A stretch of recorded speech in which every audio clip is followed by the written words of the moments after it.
Boom boom boom பிச்சைக்காரி உன் மூஞ்சில துப்புவனா காரி. நான் முறைக்கிற. ஆமா என்னது கையில இது? இது மூஞ்சில போறது.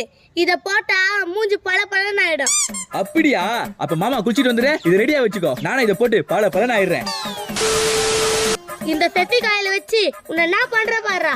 பல பலன்னு ஆகணுமா? உன் மூஞ்சி கொல கொலன்னு ஆக்குறேன். A few minutes later. ஏய் எங்க இந்த கிரீம்? இந்தா. இன்னைக்கு பல பலன்னு ஆயிட வேண்டியதுதான். ஐயோ கர்ணே, உன்னை விட அழகு வேற எவனும் இருக்கக்கூடாதுடா.